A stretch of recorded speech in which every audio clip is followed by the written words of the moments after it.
ये मनोवादियों ने पूरा प्लान बना, इसलिए बार बार जो चिंतन शिविर किया जा रहा है, इसलिए नहीं कि हमको आगे का चुनाव लड़ना है, आगे हमको सरपंच बनना है, ये हमारी सोच नहीं है। और अगर ऐसी सोच हमको हमारी सोच दिखे तो आप झूठा मार देना। हमारी सोच है कि हमारी जमीन बचे, हमारी बेटी बचे, ये सबसे अहम मुद्दा है। भाई ने कहा कि मणिपुर पूरा जला दिया। आपको बता देता हूं कि जो 7 राज्य हैं हमारे उत्तर भारत के, सॉरी पूर्वी भारत के, वो पूरे आदिवासी बाहुल्य है। पूर्ण तरीके से वहां पे 6 शेड्यूल एरिया है, 6ठी अनुसूचित क्षेत्र है, जहां पर किसी को भी अगर हम भी यहाँ से जाएंगे तो हमको वहां पे अनुमति लेना पड़ती है, जिसको इनर परमिट लाइन बोलते हैं। उसको क्रॉस करने के बाद में कोई वहां एंट्री नहीं होती। उस राज्य की हालत है, हमारी बहनों को नंगा घुमाया जा रहा है, हमारे भाइयों को मिसाइल डालकर भूना जा रहा है, और हम बात करते हैं विकसित भारत। इसमें कोई नहीं चर्चा करेगा, आपको कोई बताने नहीं आएगा।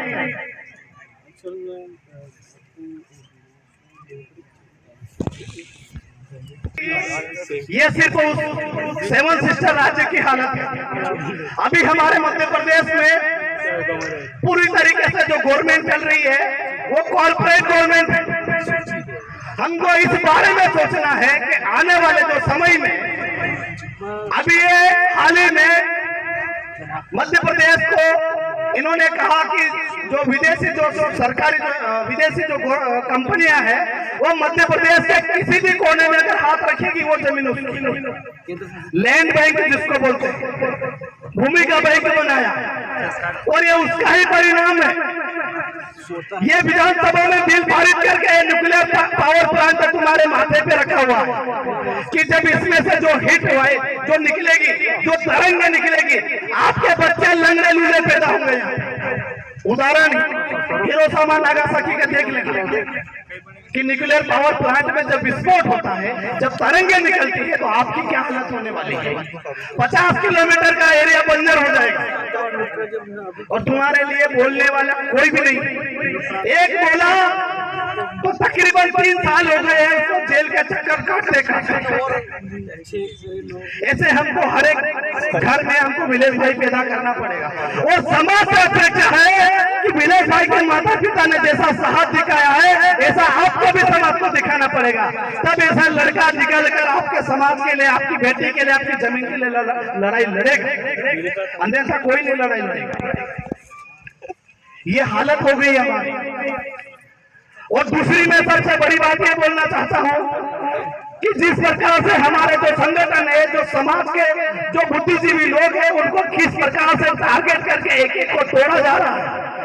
आज विलेश भाई को इतना बर्दाश्त है, इसका कारण यह है कि उन्होंने 1000 युवाओं को ये माइंड दिया कि वो ये सोचे कि ये जमीन मेरी, ये घर मेरा, इसको मैं कैसे बर्बाद होने दूं। और उन्होंने कॉन्सेप्ट लिया कि 6 शेड्यूल और 5th शेड्यूल में सरकार की 1 इंच भी जमीन नहीं है, तो फिर ये भैया न्यूक्लियर पावर प्लांट कैसे लगा। एक पिटीशन दायर तक नहीं हुई है अभी तक हमारे देश के अंदर में, आदिवासियों की जमीन को ये लोग कैसे ले रहे हैं। अब बताइए कि पूरे देश के अंदर में 4000 विधायक है, जिसमें 543 हमारे विधायक हैं। पूरे देश के अंदर में 543 सांसद, जिसमें 84 हमारे सांसद हैं, और राज्यसभा में हमारा कोई नहीं चुन के जाता है। बड़ी मुश्किल से एक डॉक्टर समर सिंह सोलंकी को चुना था, उसको भी हटा दिया। अब कहां पर 4000 है और कहां पे तुम्हारे 543 है, कहां पे 543 सांसद है और कहां पे तुम्हारे 84 सांसद है। चाह के भी कुछ नहीं कर सकते। वही चीज महामानव राष्ट्र मालिक टंटा भील के कंधे पे जो टूटी हुई बंदूक और बिरसा मुंडा के कंधों पे जो टूटी हुई तीर का मान अगर मेरे सीने में होती या मेरे कंधे पे होती तो कोई माइकल नेल्सन निकलना उसका दुश्मन होता। ये हालत, लेकिन तुमको इतना डराया कि तुमने सरकारी सिस्टम को भगवान मान लिया।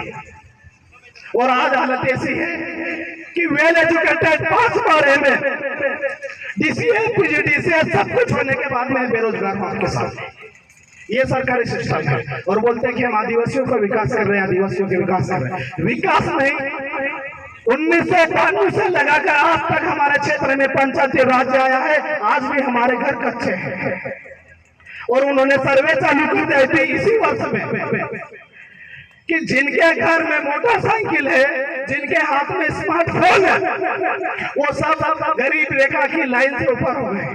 जिनका पक्का मकान है उन्होंने दिया और आपको गरीब रेखा से हटा देंगे, बिलो पावर लाइन से आपको हटा देंगे। फिर हम वही कभी गुजरात कोटले उठा के जाएंगे, कभी महाराष्ट्र जाएंगे, अभी राजस्थान वाले कहाँ जाते मुझे नहीं पता।